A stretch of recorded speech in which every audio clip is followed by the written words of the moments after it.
پیدائش کی کتاب اس کا 13واں باب پہلی آیت سے یوں لکھا ہے، اور ابراہیم مصر سے اپنی بیوی اور اپنے سب مال اور لوط کو ساتھ لے کر کنعان کے جنوب کی طرف چلا،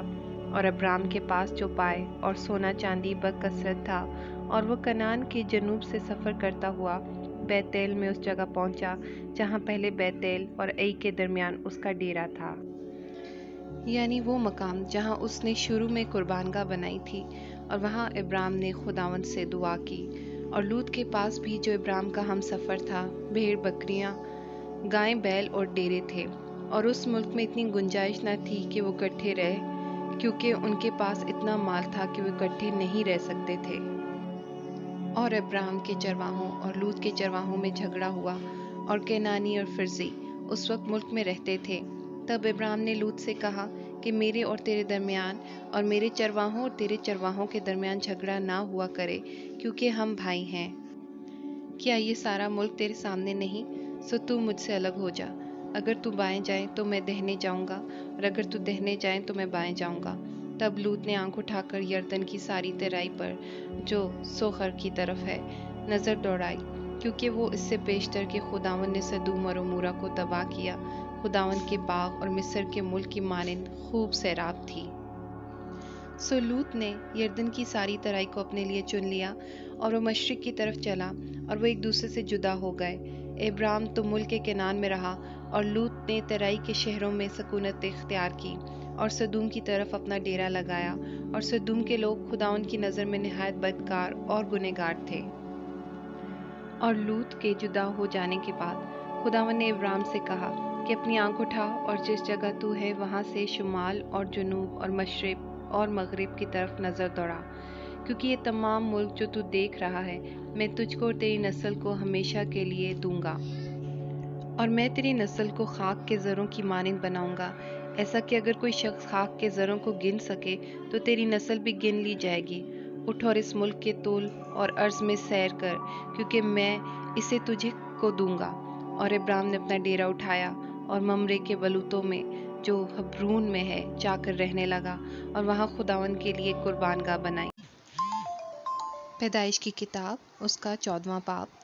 اور سنار کے بادشاہ امرافل اور الاثر کے بادشاہ اریوک اور الیام کے بادشاہ کدرلاؤمر اور جوئم کے بادشاہ تدال کے ایام میں یوں ہوا کہ انہوں نے سدوم کے بادشاہ بر اور امورہ کے بادشاہ برش اور ادما کے بادشاہ سنیب اور زبعیم کے بادشاہ شمبر اور بالے یعنی زغر کے بادشاہ سے جنگ کی۔ یہ سب سدیم یعنی دریائے شور کی وادی میں اکٹھے ہوئے۔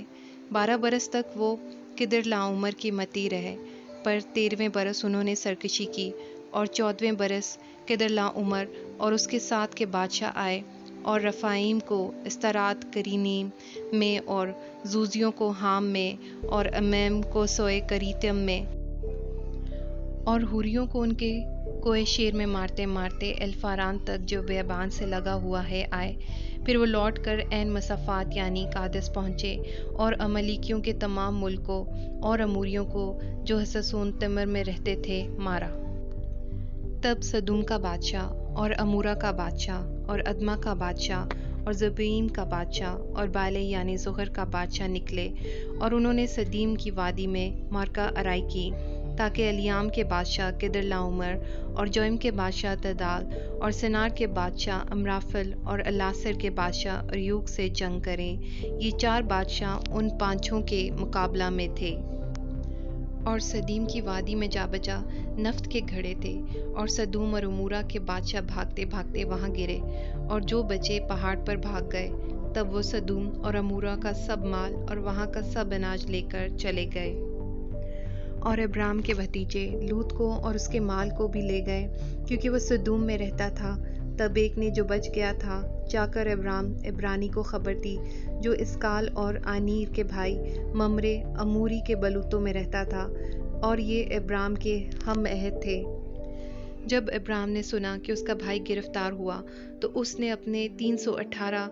مشک خانہ زادوں کو لے کر دان تک ان کا تعاقب کیا، اور رات کو اس نے اور اس کے خادموں نے غول غول ہو کر ان پر دھاوا کیا اور ان کو مارا، اور خوجہ تک جو دمشق کی بائیں ہاتھ ہے ان کا پیچھا کیا۔ اور وہ سارے مال کو اور اپنے بھائی لوط کو اور اس کے مال اور عورتوں کو بھی اور لوگوں کو واپس پھیر لایا۔ اور جب وہ کدرلاؤمر اور اس کے ساتھ کے بادشاہوں کو مار کر پھرا تو سدوم کا بادشاہ اس کے استقبال کو سوئے کی وادی تک جو بادشاہی وادی ہے آیا۔ اور ملک صدق سالم کا بادشاہ روٹی اور مے لایا، اور وہ خدا تعالیٰ کا کاہن تھا، اور اس نے اس کو برکت دے کر کہا کہ خدا تعالیٰ کی طرف سے جو آسمان اور زمین کا مالک ہے، ابراہیم مبارک ہو، اور مبارک ہے خدا تعالیٰ جس نے تیرے دشمنوں کو تیرے ہاتھ میں کر دیا۔ تب ابراہیم نے سب کا 10واں حصہ اس کو دیا۔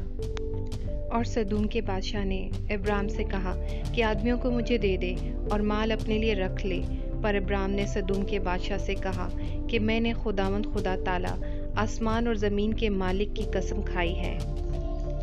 کہ میں نہ تو کوئی دھاگا، نہ جوتی کا تسمہ، نہ تیری اور کوئی چیز لوں، تاکہ تو یہ نہ کہہ سکے کہ میں نے ابراہیم کو دولت مند بنا دیا، سوائے اس کے جو جوانوں نے کھا لیا اور ان آدمیوں کے حصے کے جو میرے ساتھ گئے، سو آنیر اور اسکال اور ممرے اپنا اپنا حصہ لے لیں۔ پیدائش کی کتاب اس کا 15واں باب۔ ان باتوں کے بعد خداوند کا کلام رویا میں ابراہیم پر نازل ہوا، اور اس نے فرمایا، اے ابراہیم تو مت ڈر، میں تیری سپر اور تیرا بہت بڑا اجر ہوں۔ ابراہیم نے کہا، اے خداوند خدا، تو مجھے کیا دے گا، کیونکہ میں تو بے اولاد جاتا ہوں، اور میرے گھر کا مختار دمشقی الیزر ہے۔ پھر ابراہیم نے کہا، دیکھ تو نے مجھے کوئی اولاد نہیں دی، اور دیکھ میرا خانہ زاد میرا وارث ہوگا۔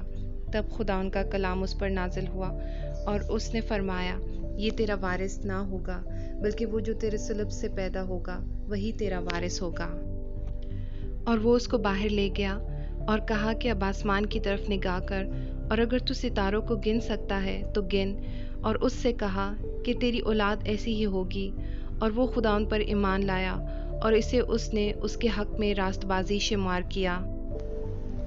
اور اس نے اس سے کہا کہ میں خداوند ہوں جو تجھے کسدیوں کے اور سے نکال لایا کہ تجھ کو یہ ملک میراث میں دوں۔ اور اس نے کہا، اے خداوند خدا، میں کیوں کر جانوں کہ میں اس کا وارث ہوں گا؟ اس نے اس سے کہا کہ میرے لیے 3 برس کی ایک بچھیا، اور 3 برس کی ایک بکری، اور 3 برس کا ایک مینڈھا، اور ایک کمری، اور ایک کبوتر کا بچہ لے۔ اس نے ان سبھوں کو لیا اور ان کو بیچ سے 2 ٹکڑے کیا، اور ہر ٹکڑے کو اس کے ساتھ کے دوسرے ٹکڑے کے مقابل رکھا، مگر پرندوں کے ٹکڑے نہ کیے۔ تب شکاری پرندے ان ٹکڑوں پر جھپٹنے لگے، پر ابراہیم ان کو ہنکاتا رہا۔ سورج ڈوبتے وقت ابراہیم پر گہری نیند غالب ہوئی، اور دیکھو ایک بڑی ہولناک تاریکی اس پر چھا گئی۔ اور اس نے ابراہیم سے کہا، یقین جان کہ تیری نسل کے لوگ ایسے ملک میں جو ان کا نہیں پردیسی ہوں گے، اور وہاں کے لوگوں کی غلامی کریں گے،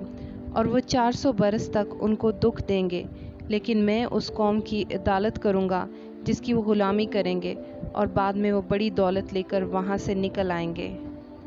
اور تو صحیح سلامت اپنے باپ دادا سے جا ملے گا، اور نہایت پیری میں دفن ہوگا،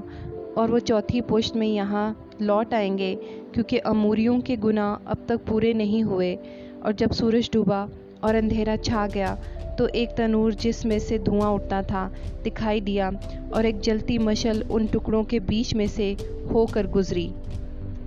اسی روز خداوند نے ابراہیم سے عہد کیا اور فرمایا کہ یہ ملک دریائے مصر سے لے کر اس بڑے دریا یعنی دریائے فرات تک،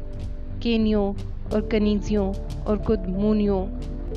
ہیتیوں اور فرزویوں اور رفائم اور اموریوں اور کنانیوں اور جرجاسیوں اور یبوسیوں سمیت میں نے تیری اولاد کو دیا ہے۔ اس کلام کے پڑھے جانے پر اور تمام سننے والوں پر خدا باپ کی کثرت سے برکت ہو، آمین۔